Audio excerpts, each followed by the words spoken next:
네, 안녕하세요.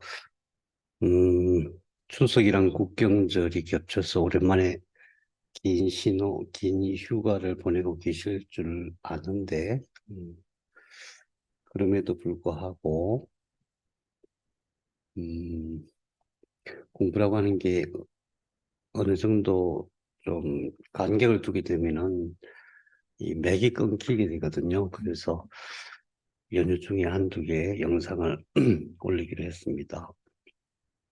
가능한 가벼운 내용만 올릴 테니까 연휴 중에 시간 나실 때 아무 때나 영상을 좀 보시고 공부를 계속 하셨으면 좋겠습니다. 오늘 강좌 제목은 세포의 무선 신호입니다. 무선 신호. 지난 시간 끝나고 나서, 지난 9월 27일이죠. 강좌 끝나고 나서 한 선생님이 저한테 질문을 하셨어요. 강 선생님, 아까 신호가 무선 신호로 전달된다고 하셨는데, 우리의 생각도 그 신호에 영향을 주는 요소인가요? 그 질문을 받고 제가 아주 깜짝 놀랐습니다. 굉장히 중요한 내용이거든요. 결국 우리의 삶이라고 하는 것은 생각으로 이루어지게 돼 있어요. 그래서 어떤 생각을 가지는가. 근데 그 생각이 우리의 몸에 직접적인 영향을 미치는가. 이제 이런 것들이 앞으로 치유에 있어도 굉장히 중요한 요소거든요. 그래서 그 내용을 가지고 제가 좀 설명을 드리기로 하겠습니다. 우리 지난 시간에 세포 신호, 그 다음에 세포의 구성 요소 재료, 세포의 에너지, 이것이 세포를 건강하게 하는데 제일 중요한 요소다. 그러니까 세포 신호가 교란되지 않고 잘 전달되게 하는 것. 그 세포 신호가 교란되어져서 결국 병이 된다는 거. 그 다음에 세포는 계속 증식, 분화를 해야 되는데, 증식하는 과정에서 세포의 재료가 없으면 세포막도 두 배로 있어야 되고, 미토콘드리아도 있어야 되고, 세포 핵도 두 배로 늘어나야 되고, 세포의 구조체, 소기관 이런 것들이 두 배로 늘어나야 되잖아요. 그래서 그런 것들이 두 배로 늘어나지 않으면, 다시 말해서 세포를 구성하는 재료 물질이 부족해도 세포 건강에는 치명적인 문제가 생기겠죠. 그 다음에 그런 구성 물질이 만들어지거나 결합하거나 이런 세포 신호가 오고 가는 데에도 전부 다 에너지가 필요해요. 전기적인 에너지예요. ATP라고 합니다. 그 에너지 생산이 잘 안 되었을 때도 큰 문제가 생기겠죠. 그래서 이 세 가지인데 그 중에서 이제 지금 공부하고 있는 게 세포 신호에 대한 문제였죠. 어, 사람이 세포 하나에서 사람이 되어지는 과정, 다시 말해서 발생학이라고 하는데, 발생을 공부하면서 무슨 자꾸 세포로 들어가니까 여러분들이 조금 부담스러우실 수가 있는데, 사실은 발생 과정에서 일어나는 모든 생명 활동을 관찰하는 것이 몸을 이해하는 데 가장 공부하기가 좋아요. 그래서 발생학을 지금 발생학 과정인데도 불구하고 세포 신호에 대해서 제가 말씀드리는데 그중에서도 오늘은 세포 신호를 무선 신호와 유선 신호로 구분하고 그중에서 무선 신호가 과연 존재하는지, 그것이 우리 몸에서 발생하는지, 그것이 우리 몸에 어떤 영향을 미치는지 이런 것을 살펴보기로 해요. 보통 우리가 유선 신호라고 할 때는 어떤 거냐 하면 세포가 어떤 물질을 만들어내죠. 세포 신호 물질 특히 뭐 증식하라 그러면 증식하는 신호를 줘야 되고 분열하라 그러면 분열하기 위해서는 분열의 신호가 와야 되거든요. 그런 신호 물질을 각 세포가 만들어내요. 이게 세포의 모습이에요. 세포가 있으면은 가운데 큰 덩어리가 세포 핵이죠. 이겁니다. 그런데 이제 뭐 나머지는 우리 서서히 천천히 공부하기로 하고 지금 공부하는 것은 이 세포막이에요. 세포막. 세포막이 어마어마하게 중요합니다. 이게 이제 세포막의 모습을 그림으로 나타낸 건데 세포막은 인지질 이중막으로 되어 있고 지질, 지방, 인지질 이중막으로 되어 있고 그 다음에 곳곳에 구멍이 뚫려 있어요. 무슨 말이냐면은 아무나 쉽게 못 들어가요. 여기 와가지고 문을 두드려서 허락해야만 어떤 물질이 들어갈 수 있어요. 그 문을 두드리는 거기를 이제 수용체라고 해요. 리셉터. 그 수용체하고 신호가 딱 맞아 떨어졌을 때만 그 물질이 안으로 들어가거나 또는 물질은 안 들어가고 신호만 전달하기도 하고 그래요. 그러면은 세포에 신호를 주는 그 물질이 어떻게 이동하느냐 하면은 혈관이나 신경이나 림프관을 통해서 이동이 되죠. 이동이 돼가지고 세포 근처에 와서 그 세포막 근처에 와서는 확산이란 방식으로 이렇게 들어오는 거예요. 그것을 우리는 유선 신호라고 얘기를 하는 거예요. 일반적으로 세포막에서 그런 현상들이 일어나고 또 한 가지는 신경에서도 그런 현상들이 일어나요. 신경과 신경이 서로 연결을 해가지고 어떤 물질을 주고받아요. 그러니까 신경이라고 하는 것은 선처럼 길게 돼 있잖아요. 그 선처럼 길게 돼 있는데 어떤 물질이 와가지고 다른 신경과 접촉할 때에 이런 모습으로 접촉이 돼요. 그래서 여기서 어떤 물질이 전달되는 거예요. 그래서 혈관, 신경, 림프관을 통해서 연결되는 것을 우리는 이제 유선 신호라고 그렇게 하는 거예요. 우리가 이제 무선 신호에 관심을 갖게 된 이유는 이거죠. 정자가 중력을 거슬려서 올라가야 되잖아요. 굉장히 험한 길이고 정자는 조그만데 정자가 가야 될 길은 굉장히 멀어요. 험한 길이죠. 곳곳에 면역세포들이 있어서 붙잡히면 막 전투도 벌어지고 그래요.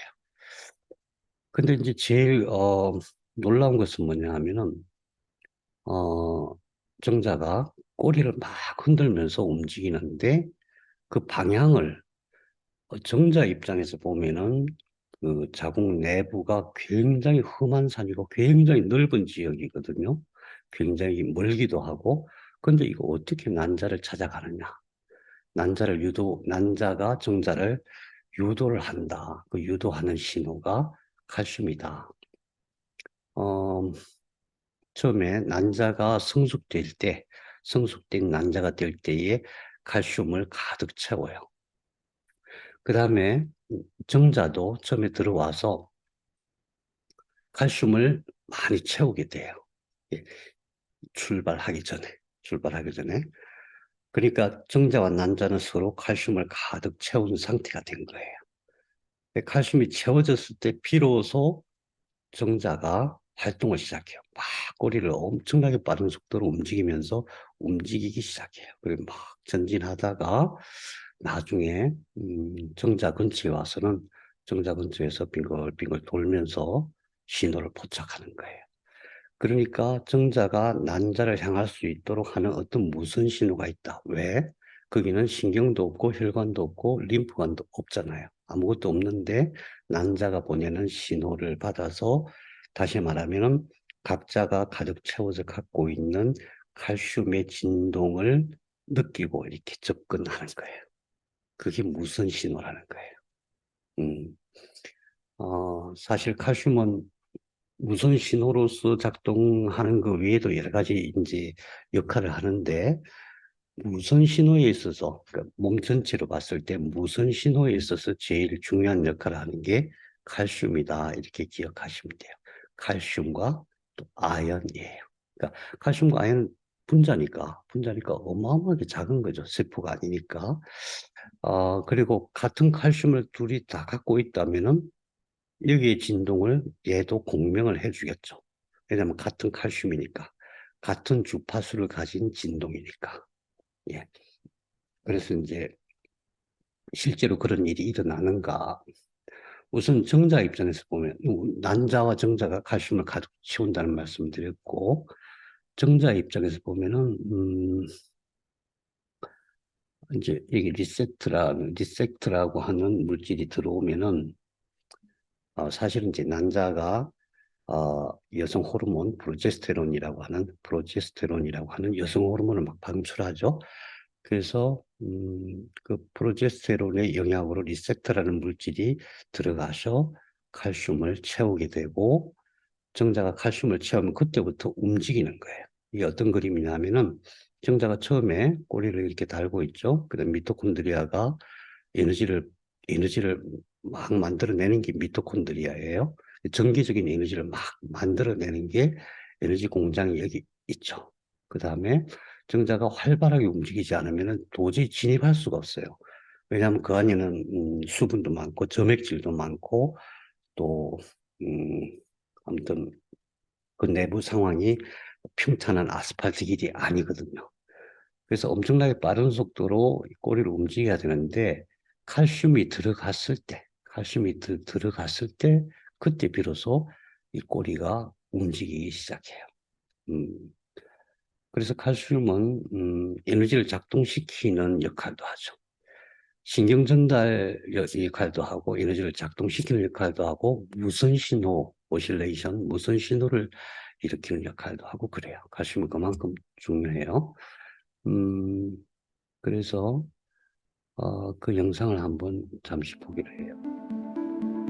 폴리오대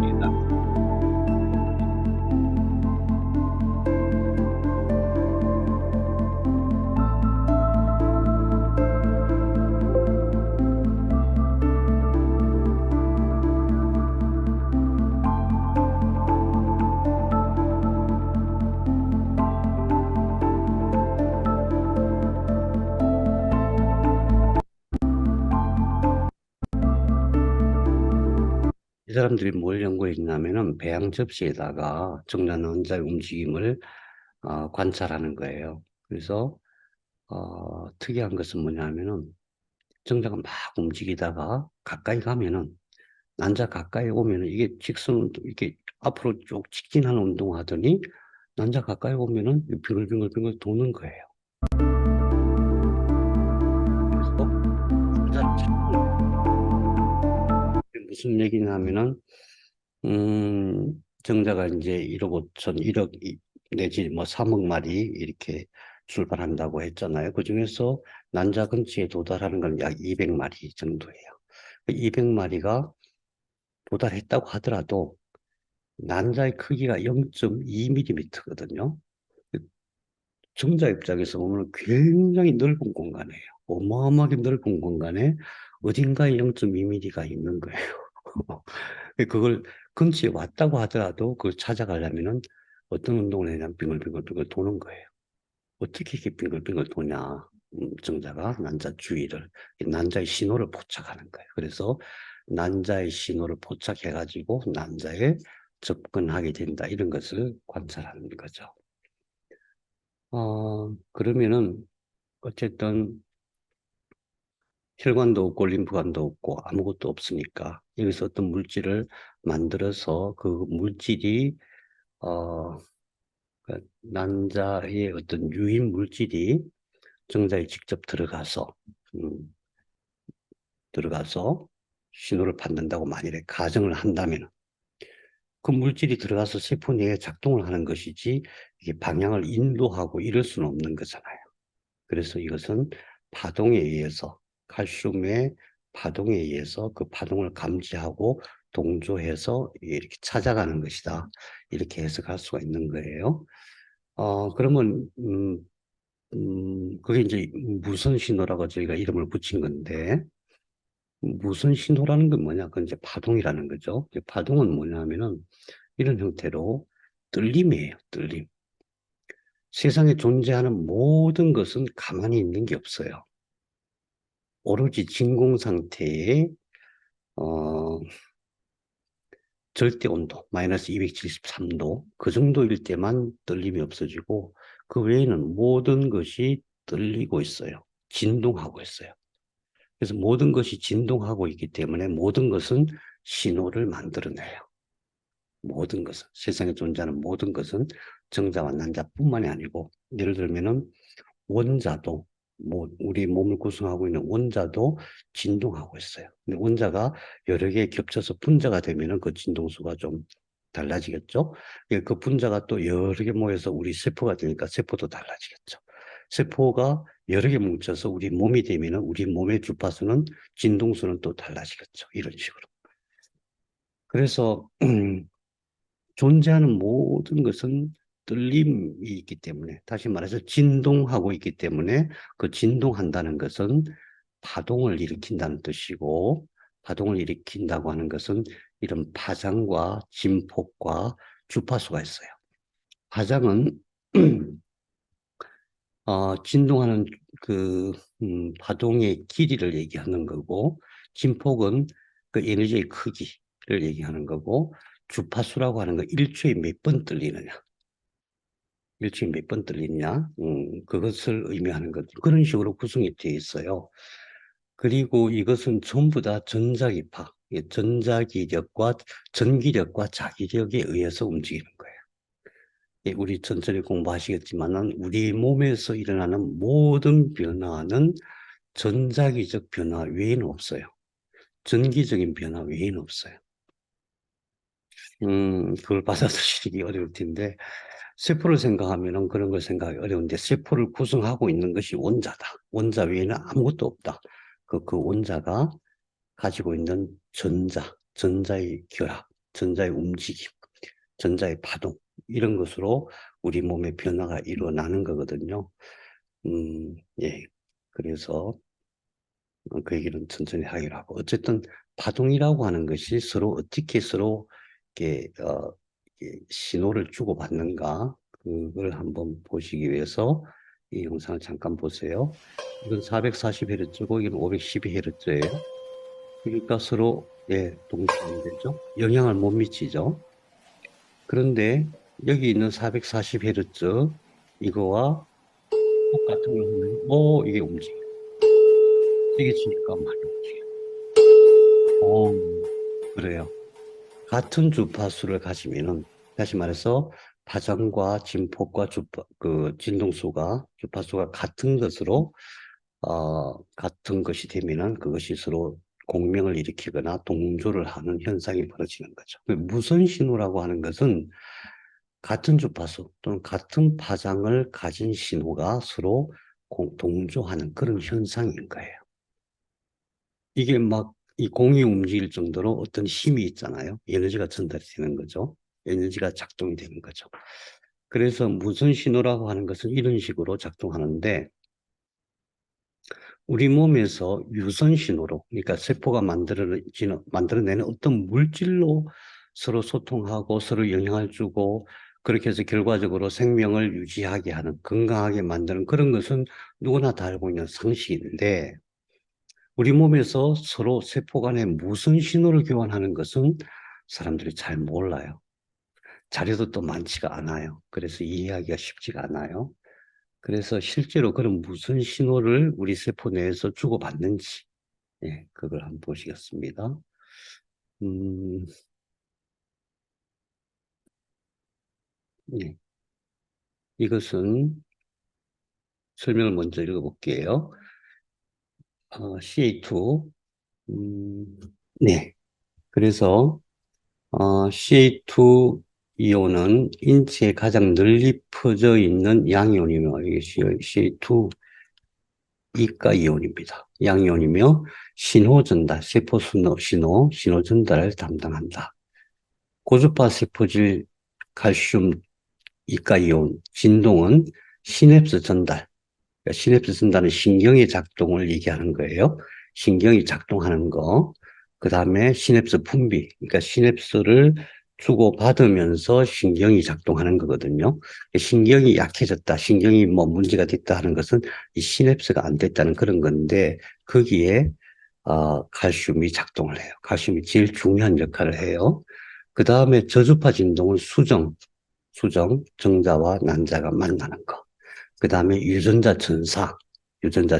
전사라고 하는 것은 카피라고 보면 돼요. 유전자를 전사해서 번역하고 그렇게 해서 물질을 만들고 나중에 이제 공부하실 부분인데, 그런 과정을 조절한다. 음, 밑에 이제 그 논문의 근거가 나와요. 논문도 있고 그렇습니다. 그래서, 칼슘이 세포 내에서 어떤 파동을 일으키는지, 예, 그 영상입니다. 보시죠.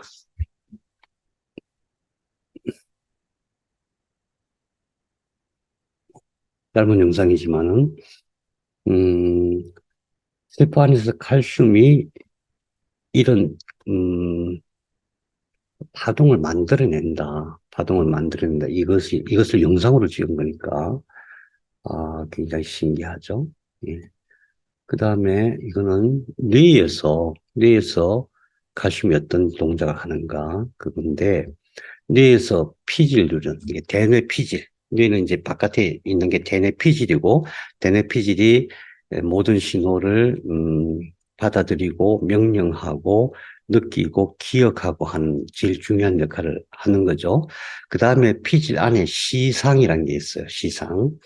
그러니까 대뇌 피질의 신경과 시상의 신경이, 뉴런이 상호 반응해서 뇌가 원활하게 기능하도록 돕는데, 거기에 칼슘 농도의 변화가 이렇게 번쩍번쩍 하면서 칼슘 농도의 변화로, 다시 말하면 칼슘의 파동으로, 칼슘의 진동으로 그런 일이 일어나고 있다.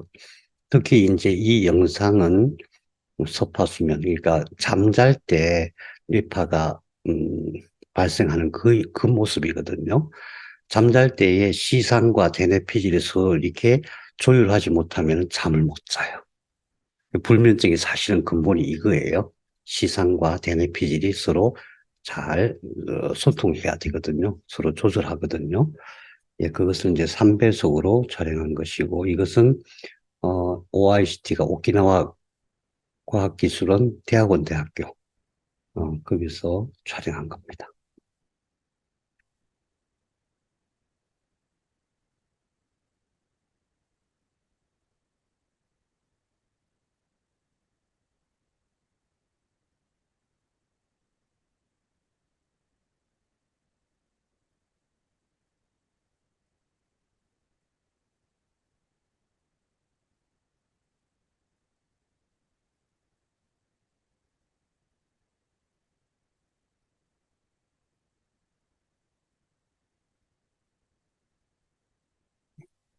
지금 보이는 그 부분이 이게 뉴런, 다시 말하면은 뇌신경세포예요. 뇌신경세포에서 스스로 이렇게 시냅스라고 해요. 신경세포들이 서로 움직이고 서로 또 신호를 주고받고 하는데, 일정 영역에서 한꺼번에 폭 이렇게 뛰죠. 일정 영역에서. 여기서 이게 세포 하나가 아니고 여러 개예요. 여러 개의 세포가 동시에 펑펑 뛰어요. 지금 이제 잠잘 때 영상이지만은, 잠잘 때는 이게 훨씬 늦어요. 예를 들면 한 3Hz에서 한 8Hz 대략, 그 정도 속도로 이제 그 뉴런이 작동을 하는데, 그렇게 하는 데 있어서 칼슘의 진동이 칼슘의 진동이 대뇌 피질과 특히 대뇌 피질과 시상 사이에서 오가면서, 신호가 오가면서 우리 기억도 만들어지고 또 잠도 자고 그렇게 되는 거거든요. 그래서 뇌세포 안에서 칼슘 농도가 부족하면은 어떤 일이 벌어지겠어요? 뇌가 제대로 작동을 못하게 돼요. 뇌가. 그러니까 칼슘이 뇌신경을 작동시키는 데 중요한데, 또 한 가지 중요한 것은 뭐냐 하면은 이걸 통해서 뇌파가 만들어져요. 뇌 파동이 외부까지 전달이 되는 거예요. 아주 미약하죠. 미약하긴 하지만. 그래서 그것이 우리 몸속에서도 세포와 세포 사이에 어떤 무선 신호로서 작동이 되는 거죠. 물론 이제 수정세포 같은 경우는 워낙 작으니까 그 안에서 음, 칼슘의 어떤 주파수가 아무리 미약하더라도 잘 전달이 되겠죠. 그러면은 우리 몸에서 발생하는, 또는 뇌에서 발생하는 칼슘의 진동이 발끝까지 전달이 되는 걸까? 예. 왜 그러냐 하면은 칼슘이 여기만 있고 저기는 칼슘이 없으면은 그게 힘들겠죠. 근데 사실 우리 몸 전체에 칼슘이 아주 적절하게 분포가 되어 있어요. 칼슘 농도를 갑상선에서 굉장히 정확하게 이렇게 유지를 시키고 있거든요. 칼슘이 너무 많아도 안 되고 적어도 안 되고. 그런 상태죠. 그래서 우리가 칼슘에 주목해야 되는 이유는 건강할 때는 별 문제 없어요. 우리 음식만 잘 먹어도 칼슘이 충분히 섭취가 되는데 몸이 특히 중환병이 있을 때에는 칼슘이 늘 부족할 수밖에 없어요. 또 칼슘이 충분해야 돼요. 예를 들어서 임신할 때에도 아기를 가질 때에도 칼슘이 부족하면 임신이 안 되는 거죠. 그만큼 칼슘이 무선 신호로 작동하는 데 있어서는 제일 중요한 것이다. 이건 이제 제브라피쉬라고 제브라피쉬 뇌예요. 사람이 아니니까 물론 이제 사람의 뇌도 비슷하게 작동을 해요. 근데 이제 이것이 직관적으로 보기에 딱 좋을 것 같아서 제가 갖고 왔는데 이게 뇌예요. 뇌. 뇌에서 이런 발화가 어떻게 일어나는지 보시죠. 이거는 신경의 발화예요. 신경이 서로 이렇게 시냅스, 연결되면서 펀쩍 이렇게 돼요. 인간의 뇌도 똑같아요. 이게 뭘 의미하냐면은, 우리가 생각한다고 하는 것은 신경의 발화예요. 이거 번쩍번쩍 하는 것을 영어로 firing, 발화, 불이 번쩍번쩍 난다. 그런 뜻이죠. 그러니까 신경이 서로 이렇게 접촉하고 어떤 신경 전달 물질을 주고받고 하는 것이 생각이에요. 우리가 생각한다고 하는 것은 뇌에서는 이런 현상이 일어나고 있는 거예요. 사실은 뭐 몸을 조절하는 모든 과정에서 이런 현상이 일어나는데 특히 우리가 생각할 때 대뇌 피질에서 이런 현상이 일어나요. 생각한다고 하는 것은 신경세포 간의 접촉이다. 시냅스다, 파이어링이다, 이렇게 말할 수 있는데, 그때 뭐가 작동하는 것이냐? 그때 작동하는 것이 바로, 칼슘이에요. 예를 들면은, 이거부터 보겠습니다. 이제 신경이 서로 접촉하는 거예요. 신경이 접촉하는 것이, 우리 생각하는 것이고, 물론 이제 생각 외에도 여러 가지 작용을 하지만은 이제 생각이라는 측면에서만 본다면은 생각한다고 하는 것은 신경이 접촉하는 거예요. 불이 번쩍하는 거예요. 그때 뭐가 작동하는 거냐 하면은 우선 나트륨과 칼륨이 이 전기를 만들어요. 바깥과 안쪽의 전압차를 어, 만들어 가지고 전기가 일어나게 해요. 이 신경은 전기적인 신호가 오고 가는 거예요. 그래서 그때에 여기 있던 이제 신경 전달 물질들이 나와서 일이 들어가야 되거든요. 신경 전달 물질이 전달되는 거예요. 유선 신호죠, 유선 신호. 그때에 이 물질들이 여기 이렇게 가득 차 있다가 이 바깥으로 이렇게 모여줘야 되죠. 모여주게 하는 게 바로 칼슘이에요. 그래서 결과적으로 신경이라고 하는 것은 이렇게 시냅스, 그러니까 다른 신경, 두 개의 신경이 서로 어떤 물질을 주고받는 것인데 이 물질을 이렇게 밀어내가지고 주고받을 수 있도록 만들어주는 것이 칼슘이죠. 네. 근데 이제 이거 외에도 우리가 생각하는 것은 이거 외에도 음,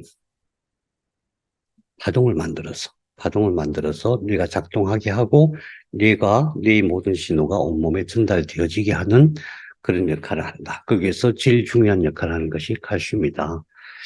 음, 그래서 이제 뇌파를 보면은 델타파, 세타파, 알파파 이렇게 나누는데 델타파하고 세타파는 다시 말하면 1초에 4헤르츠면 1초에 4번 들린다는 얘기예요.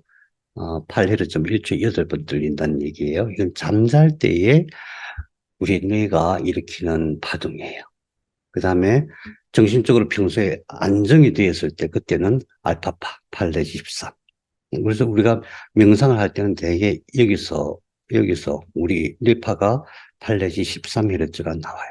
그런데 뭔가 집중하거나 활동을 할 때는 13에서 30, 그다음 또는 30 이상 이렇게 나오거든요. 그래서 결국 우리의 생각을 한다거나 우리의 뇌가 작동하는 뇌는 뭐예요? 우리 온몸을 세포 차원에서 관리하는 거잖아요. 그때도 칼슘의 무슨 신호가 작동을 한다. 그렇게 생각하시면 좋겠어요. 그래서 음, 무선 신호와 유선 신호를 이렇게 간단하게 구분해 보면은 전달 방식이 유선 신호는 세포가 만들어낸 어떤 물질들, 생명 물질이에요. 신호 물질이라고 우리가 얘기했잖아요. 이제 생명 물질이라고 이름을 바꿀 거예요. 맨 마지막에는 단백질이라는 이름으로 바뀌어요. 왜 그러냐 하면은 지금 당장 단백질이라 그러면 여러분들이 좀 받아들이기 어려워요. 세포의 신호 물질. 그런데 세포가 신호물질만 만들어내는 게 아니고 굉장히 다양한 물질을 만들어내요. 그게 생명을 유지하는 물질이에요. 결국 세포가 만들어내는 거예요. 그 세포가 만들어내는 것들이 혈관이나 림프관이나 또는 신경을 통해서 각 세포에게 전달되는 것. 이 방식을 무선신호 전달 방식, 이라고 하는 거죠. 일반적으로 그래요. 근데 유선신호 전달 방식. 무선신호는 뭐냐면 세포막을 통하지 않는 거예요. 파동이니까 혈관을 통하지도 않고 또 신경을 통하지도 않고 림프관을 통하지도 않고 그냥 파동으로서 존재해요. 그러면은 그 파동이 어디에서 만들어지는가? 사실은 우리 뇌에서도 만들어지고 심장에서도 만들어지고 또 우리가 호흡할 때도 파동이 만들어지고 그러니까 떨리는 모든 것은 파동을 만들어내요. 근데 원자가 뭉쳐서 분자가 된 거고 분자가 뭉쳐서 세포가 된 거잖아요. 뭉쳐 있을 때는 또 파동이 달라지는 거죠. 그래서 그런 세포들이 많이 모여서 간이 되고 그러면 간의 파동과 심장의 파동이 달라지고 몸 전체에서 우리가 외부적으로 감지할 수 있을 정도, 측정할 수 있을 정도의 파동은 주로 뇌, 심장, 그 다음에 호흡을 담당하는 폐죠. 이런 데에서 만드는데 파동은 거기서만 만들어지는 게 아니라 우리 세포 차원에서도 만들어진다. 그것을 생체 전기라고도 얘기를 하죠. 그래서 그런 것들은 세포막을 통하지 않고도 각 장기에 전달이 되는 것이다.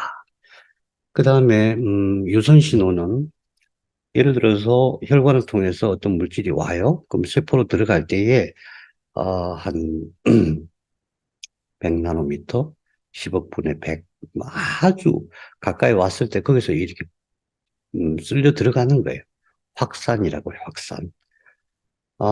그러니까 그 거리가 되게 짧죠. 그래서 세포 내에서 들어가서 또 세포에서 핵으로 가기도 하고, 또는 다른 소기관으로 가기도 하고, 어떤 물질로 가기도 하고, 그렇겠죠. 그래서 전달 거리가 짧은 반면에 무선 신호는 거기에 비해서 멀리 온몸 전체로 전달이 될 수 있는 거고, 그래서 유선 신호라고 하는 것은 결국 세포가 만들어낸 물질들이에요.